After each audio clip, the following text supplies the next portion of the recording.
The following episode of True Crime Conversations contains discussions of violence, assault, and the recounting of traumatic events. Listener discretion is advised. The Van Breda family were simply a picture of success. Martin Van Breda was entrepreneurial, hardworking, and kind, opening the first Engel and Volker's office in Australia, which provides services related to real estate transactions. His wife Teresa was a loving mother, heavily invested in the lives of her 3 children. For 8 years, the family of 5 lived in Australia after relocating from South Africa for Martin's work. The eldest son, Rudi, was a top student, first attending some of Australia's most prestigious high schools and later studying a Masters of Engineering at the University of Melbourne.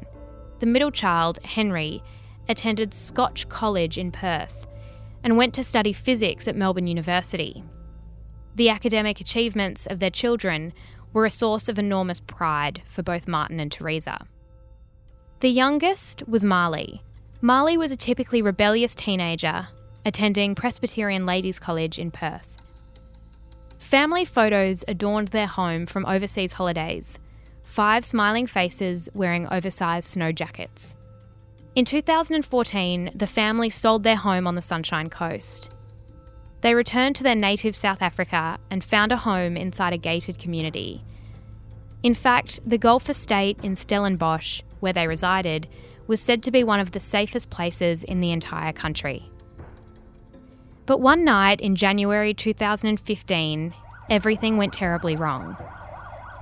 Paramedics would respond to an emergency call in the early hours of January 27th to find a crime scene they would describe as the worst of their careers.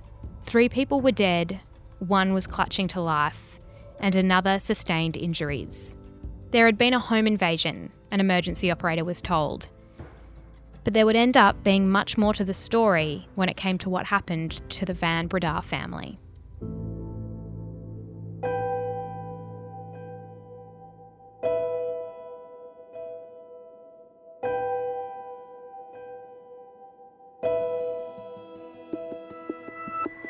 I'm Jessie Stevens, and this is True Crime Conversations, a Mamma Mia podcast looking into the world's most notorious crimes by speaking to the people who know the most about them. In this episode, I'm speaking with journalist and author Julian Jansen. Julian covered the case of the Van Breda murders while they were before the Western Cape High Court in South Africa. His book, The Zalze Murders, profiled the case that gripped the country. He joins me to discuss just what happened in the home of the Van Breda family in the early hours of January 27th, 2015. Let's begin on the night of January the 26th, 2015, when the Van Breda family were inside their home in South Africa. According to Henri, the youngest son, what did they do that night? Yeah, it came out afterwards in the court papers that on the weekend they went for a shark cage dive in Gans Bay, just about 100 kilometers from Cape Town. But that evening, the family was all at rest. They were relaxing. I think Rudi went for a jog on the estate. Marli was reading a book and Henri was just relaxing. The whole family was just at ease and enjoying a late Monday. The next day, Marli school would start, and Rudi was preparing to return to Australia during that week. So the family was all preparing for a week ahead in a relaxed mood. And what do we know about that family more broadly? Because they'd lived in Australia for a period, hadn't they? Definitely, they lived there for about 8 to 10 years. Martin Van Breda wanted to extend his business in Australia. He was very successful when they lived in Gauteng, one of the northern provinces, and he started this private school, Woodland College, which he sold afterwards for an enormous amount of money. I think in South African rand, it's about 220 million rand. And he wanted to extend his business in Australia. Then they moved to Perth in Australia, and he took his whole family, uprooted them, took the whole family to Perth to pursue his business there. But he was a very successful businessman in South Africa. His wife, Teresa, worked in the banking. They had this beautiful house in Pretoria. They uprooted and they went to stay in Perth for some time. And how about their house that they lived in when they returned to South Africa in Stellenbosch? Can you describe their home and what it looked like? When they returned to South Africa, they was looking for a house for the family, and I think he found it in the Zalze estate. Now, the Zalze estate is between Gordons Bay, Strand, Somerset West, and Stellenbosch, a big university town, and it is a secured estate. It has a working farm adjacent to that called Kleine Zalze, which produced grapes and wine. But that is a working farm. And then they have this huge secure land estate called the Zalze, which is, I called in the book, some kind of an Alcatraz because of the security. But the houses are all the same, the white painted with grey to black roofs, so they all look the same. And there's lots of security, and it's quite secured from the outside world. Very expensive housing. They stayed in a cul-de-sac called Koske Street, where during the day you wouldn't see many people or residents or neighbors around. It's very quiet during the day. And they stayed in this nice double-story house in Koske Street, number 12. So according to Henri, that night the family went to bed and he stayed up a little bit later. What did he say he was actually doing after they all went to bed?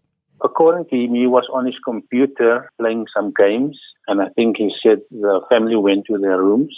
Now, their room is just on the upper floor, and on the opposite side is the room of his parents, and then just next to his parents is the room of Marli. So on this side of the room nearest to Koske Street, to the street, that is a room that Henri and his brother Rudi shared. According to Henri, they were working on their laptops, and Rudi went to sleep. And he continued working on his laptop.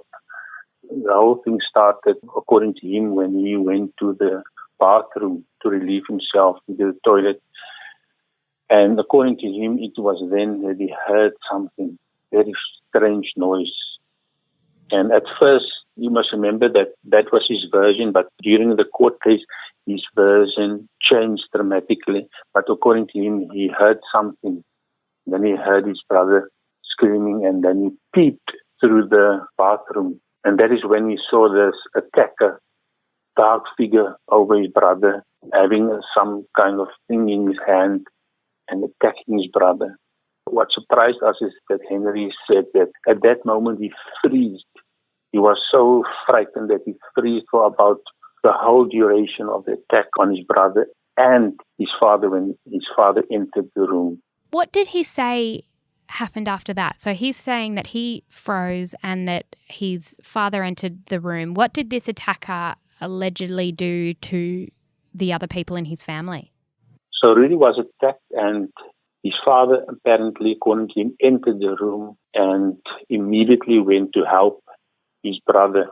We must remember that Henri was so frightened and so frozen and freeze that he stood there for the whole duration of the fight. And then he saw how his brother was hit with an axe, and he saw how his father was hit with an axe.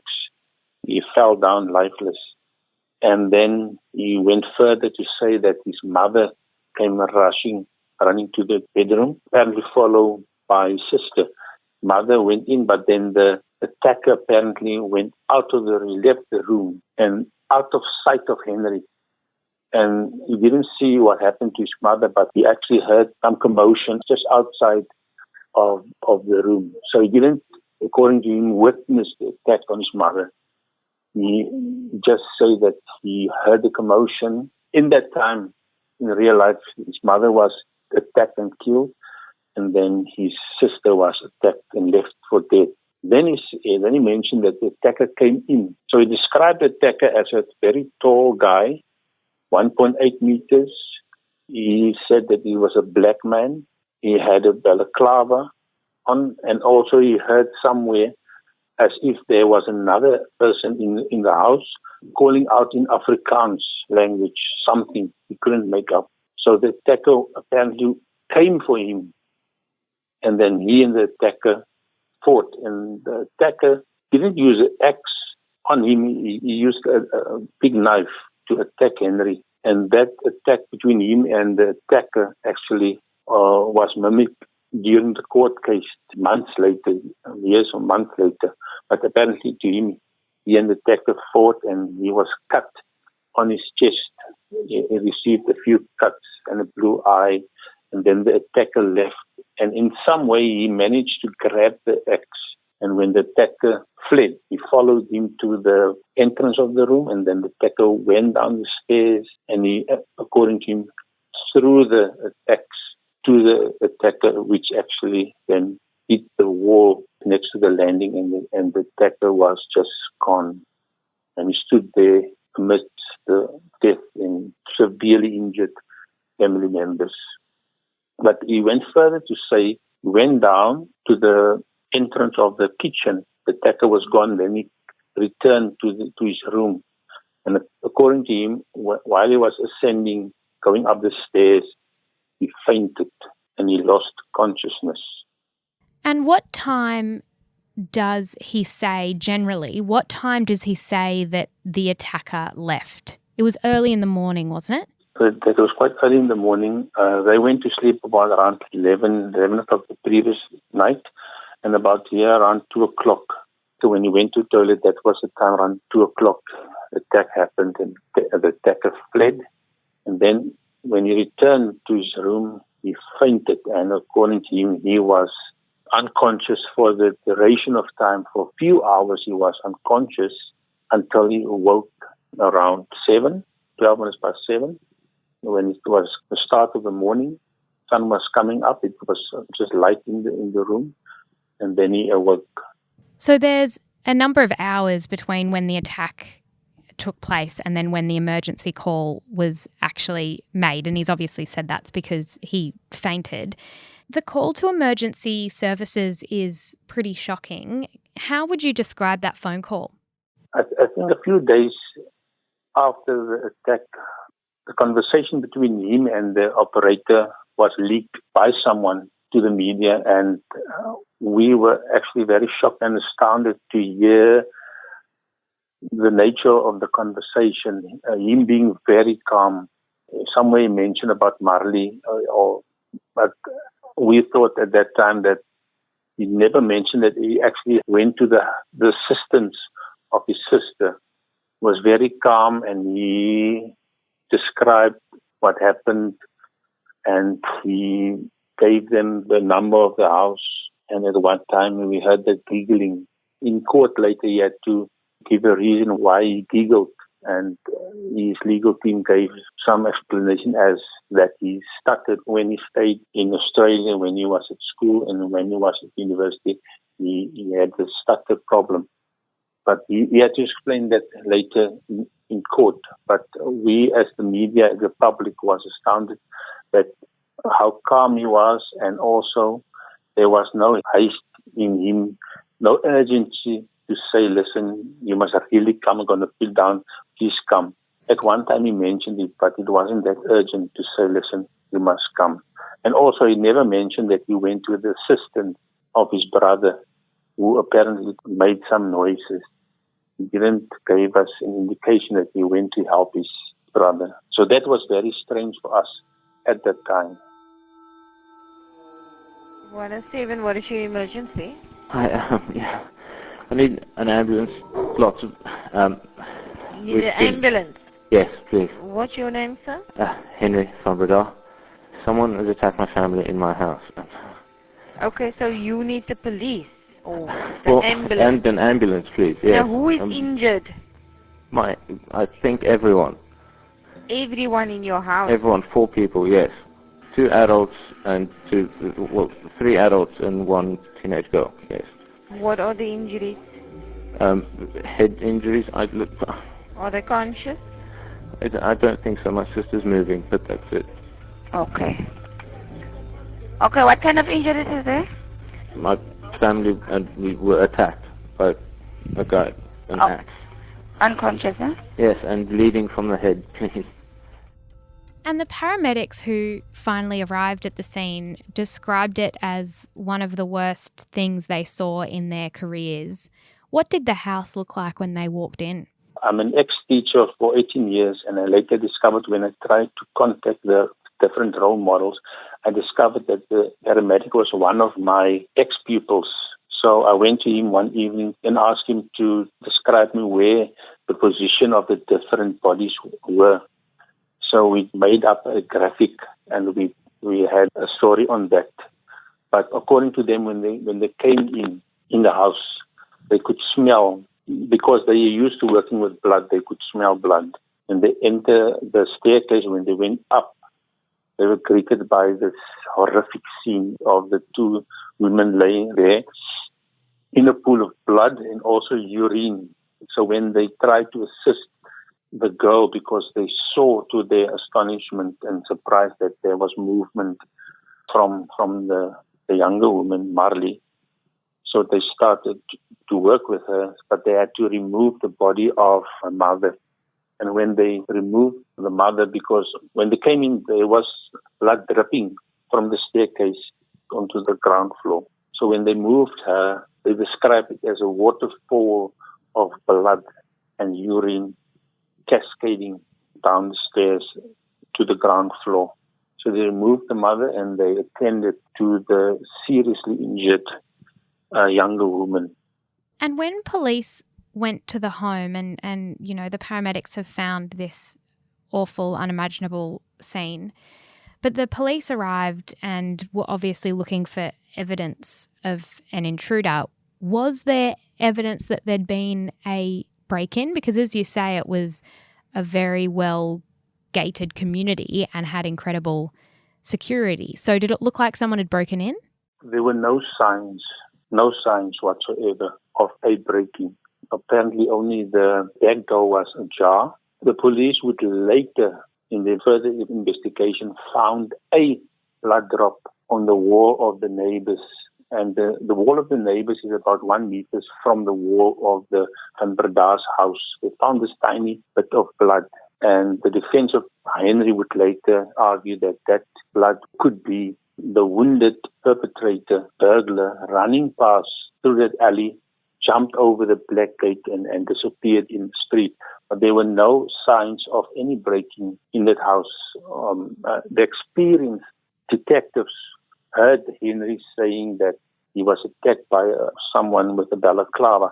Now, in that time, during that January and December, there was a lot of breakings in burglaries in surrounding areas by what they called at that time a balaclava gang. And it was so humorous when the one detective said that the characteristic of the balaclava gangs, they are all short guys, not very tall guys.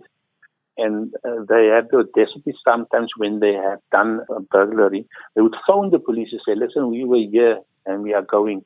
And they would ransack the house and they would fled. But in this case, there was no sign of any breaking. For example, Teresa's handbag was on the table, open, nothing stolen. There was a laptop open. It came out later that Henri could have manipulated the scene, firstly by opening some of the drawers in his father's study. But otherwise, there were no signs whatsoever of any breaking. It was later found also by the experts that there was no foreign footprints made by anyone other than the residents in the house on the floor. And what was Henri's demeanour like in the days and weeks after the murders? When the media arrived there and the police arrived there, Henri was actually spotted by some of the domestic workers coming in for work for the day. Someone saw him and she described to me that he looked very calm. There was no tears running, but she noticed his pants were wet like he was urinating. Saw them. When the police arrived, they described him as very calm. He wasn't looking like someone that is severely traumatized after witnessing this horrific attack on his family. He didn't look traumatized. But the one thing that stood out for the police at that time of Henri's demeanor was this faint scratches, parallel scratches on his chest. If you look at the horrific scene on the top floor, which greeted the police, and you look at this faint scratches, look like scratches on his chest, alarm bells were ringing, and they immediately thought that something is definitely not right here. And so those alarm bells, went off for a few reasons. And in June 2016, Henri was arrested. What evidence did police have to arrest him? You must remember that it took months before they arrested him. More than a year after he was arrested on the 13th of June 2016. That was quite a long time. So they used that time to build a case against him. They mentioned that they could have arrested him on the first day because they knew on the first day he was a person of interest. So the docket was sent to the Director of Public Prosecutions a number of times, and they would identify, the state advocates would identify holes in the docket, and then they will say, listen, take this back, make certain that, speak to the witnesses again, make sure that you have the records of that. So when they had a solid docket, many months later, they arrested him. And they arrested him based on a number of things. Number one, there was never any evidence that there was a break-in, that somebody went over the fence of the Zalze. The fence was never compromised. Secondly, these wounds, the artificial wounds, was very strong evidence. And also the blood stains. And we learned later that blood never lies. And the evidence of the blood spatter was very crucial to get him convicted. The blood spatter on his trunks actually sank Henri in the end. The position of Henri van Breda during the events within his bedroom is inconsistent and is not supported with the spatter bloodstains observed and documented on grey short inter alia mark exhibit 120 and pair of white socks inter alia mark exhibit 119, which he had on during the incident.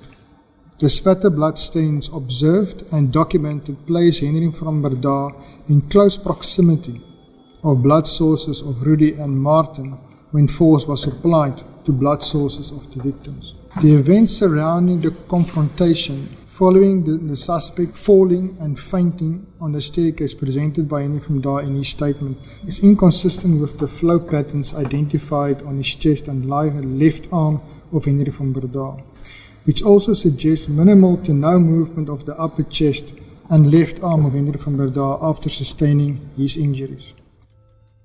Now, Marli, who sustained very serious injuries, actually survived. Did she have any memories from that night? When I think of Marli, up until even now, I see myself when you have a drawer, a metallic drawer that you want to pull out, but the drawer is damaged, got stuck, you can't pull the drawer out. I think that is how the symbolism I attach to when I think of Marli's memory. She can't recall anything up to a week or three before and just after. It is totally wiped out according to experts. So she doesn't remember anything of that night. But she's a very clever girl. She's actually my hero in this whole horrific tragedy incident, that she fought a brother to the death and she survived. She managed to get him off her and perhaps playing dead, and she survived that. And also how she recovered afterwards medically and mentally. She couldn't remember anything. Because she's a clever girl, I'm sure after the incident and during the trial, she read up all the media articles, and I think she would have come to a conclusion that just maybe there's enough evidence that my brother actually killed my older brother and my parents. So I have to be very careful when I engaged with Henri. And there are a lot of evidence which I can't divulge on Marli because there's a court order protecting her. And the court order says we can't divulge anything personally on Marli. But for myself, I can put it on the record that I believe that she read all those articles over the month and in her young mind came to a conclusion. And I don't think she's really certain that she can accept that the brother really killed the parents and also that the brother attacked her with an axe. And on trial, Henri's, the dynamics of the family are really discussed at length because the biggest question here is motivation, if this is something that he's potentially done. What was the relationship like within the family and what role did Henri play? It was obvious from the outset. Obviously, the family during the first week came to the assistance and to the help of Henri. They appointed a legal team to protect the interest of this young man with a boyish look. He was at that time about just 20 years old. It soon became apparent to me, myself and the media, that there was a rift in the family. We had on the one side his mother's family, the Dwights, who were supporting Henri over time from the outset. And then on the other hand, we had the Breda family, his father's family, which mostly consists of his father's twin brothers, Bailey van Breda and Andre van Breda, two wealthy businessmen from Gauteng and Mpumalanga. Over time, I won the trust of the brothers, and then it became apparent that they believe it was Henri. So they told me off record, it can only be him. It can only be Henri that killed their brother and Teresa and Henri's older brother. So the Detroit side didn't want to speak to the media. There was Teresa's other sister staying in Canada and Vancouver. She spoke to one of the magazines. But the brothers would speak to me and they would tell me a lot of information, and we actually managed to say which will stay off record and which will go on the record. But there was a rift between the family. The Van Breda's never actively supported Henri, although because the brothers were trustees of the one trust, they had to support Henri financially to finance his legal battle with the state. The people who did believe that Henri was guilty in the courtroom, what did they believe his motivation was? What was the argument behind what his motivation might have been?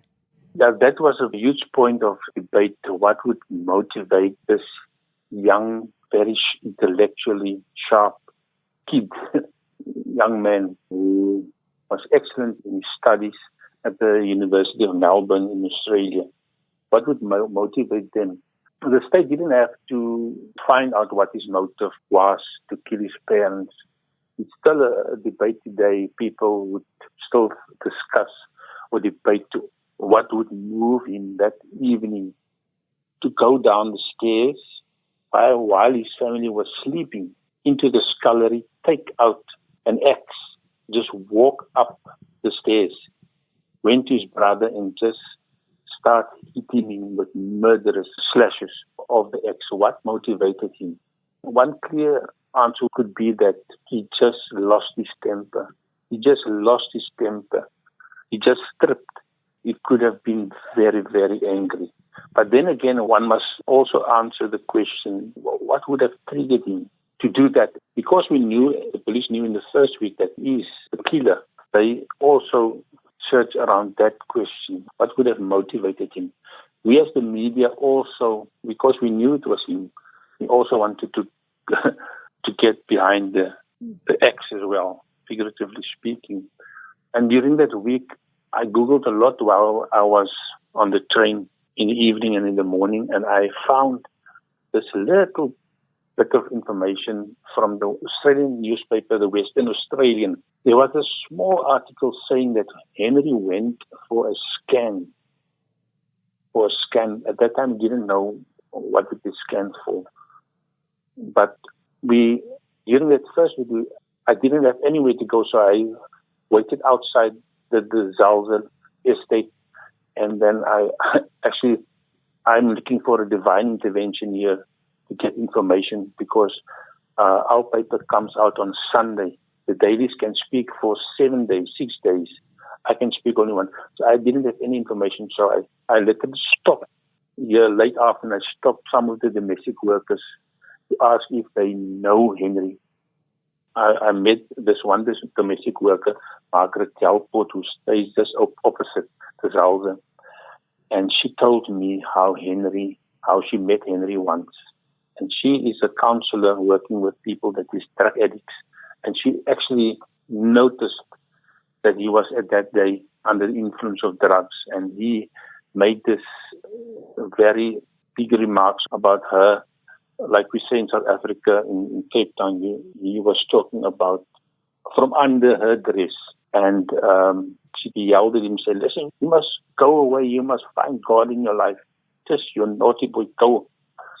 And so we had the information of the scan, and then we had this information about his moods.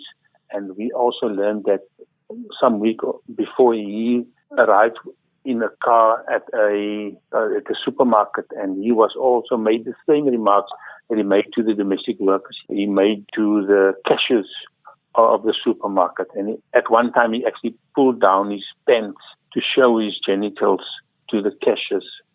So during that week, we actually found something that we think could actually give us an answer. His apparent drug abuse. And then later we found that he actually bought some of his marijuana drugs. So at the end of the week, we know for certain that he had mood swings. He becomes aggressive, and we knew about the scan. We thought at that time maybe this could be an answer. And we also learned that his mother actually in silence had difficulty with him. He was very restless at times, and he had sleepless nights. And the other thing we discovered later was that his father, Martin, was aware of his son's drug abuse. And his father, being a very successful businessman, and he knew that Henri was very intelligent. He was at one of the best universities in Australia. He did exceptionally well. And now he was using drugs. That infuriated his father. So there were a lot of clashes between Henri and his father. Henri thought that his parents actually was more with his older brother. And I think he became jealous of that. So that collection of evidence and information led us to believe that there could be a reason that Henri attacked his family that evening. Combined with that possible sort of those theories of motivation, and also the fact that his story did change throughout the trial, what did the court ultimately find? There was damning evidence in the court case. The evidence actually spoke for themselves, like the evidence that spoke very hard. Number one was the blood spatter. And we as the media, we knew that when the blood spatter expert, when he will testify, he will bring damning evidence that will sink Henri. So when he came, he gave his evidence. But before that, there was also evidence laid of the superficial wounds on Henri's chest.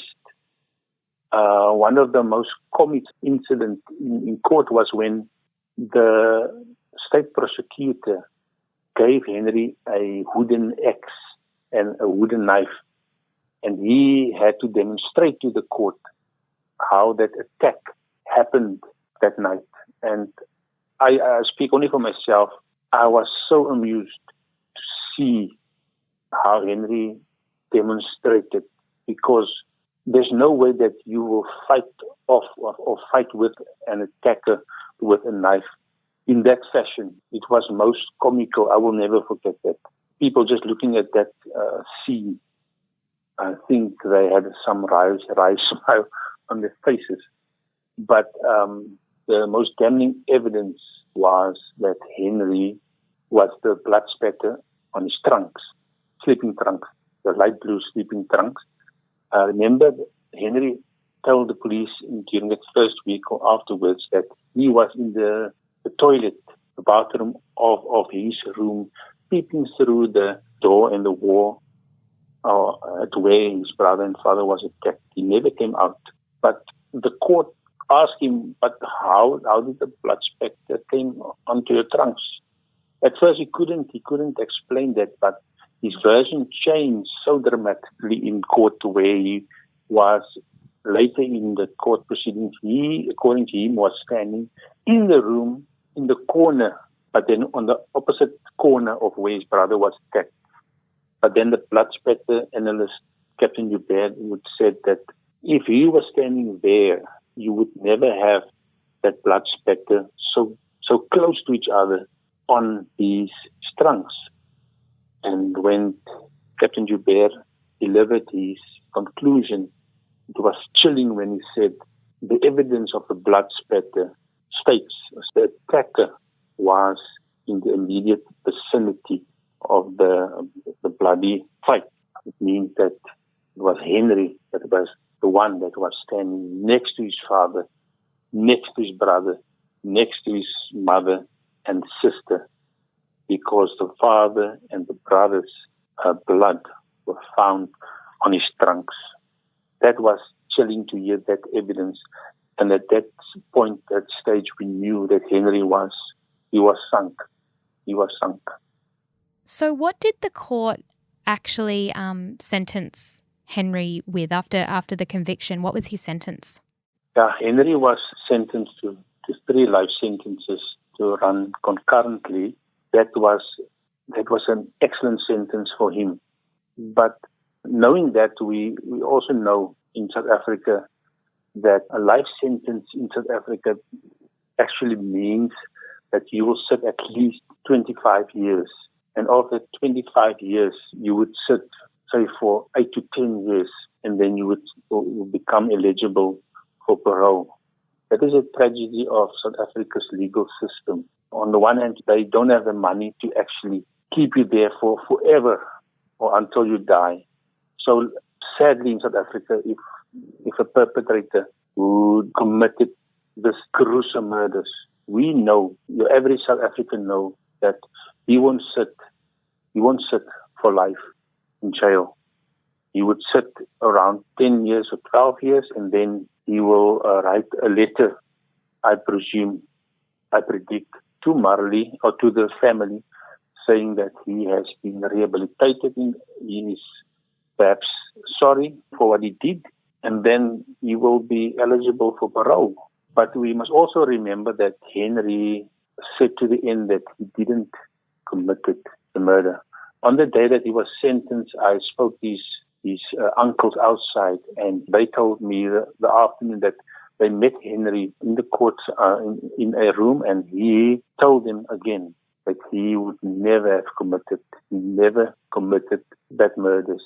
So Henri believed that, and also his girlfriend at that time, Daniel, she also believed him. So he went to jail, still saying, I didn't commit that. But like I said, life sentence in South Africa means it's not forever. You will sit at least 25 years. Then after 25 years, you sit 8 years, and then you would write a letter to the family. So one can expect in the next 10 years or so a letter from Henri to his family. That's incredible. Thank you so much for speaking to us. We really appreciate it. I must thank you, Jessie, as well. Thank you for the opportunity as well, and for the administration from Elise. Thank you so much. One would like to think that there is something wrong with a person who does something like this, but unfortunately you just get people who, it's just plain criminality. We want to know that there's something wrong, because otherwise the possibility is there that each one of us are capable of something like this, and you don't want to believe that of yourself or the people you know and trust. Because of his youth, he didn't really think through the consequences of his actions. Not that he didn't accept it, but you're at that moment and you think, but this is, I'm so angry now, this is the only solution. If he is remorseful, he would have come forward and said, listen, I'm sorry, I did that. I'm sorry for the pain and the loss for the rest of my family, but he doesn't do that even.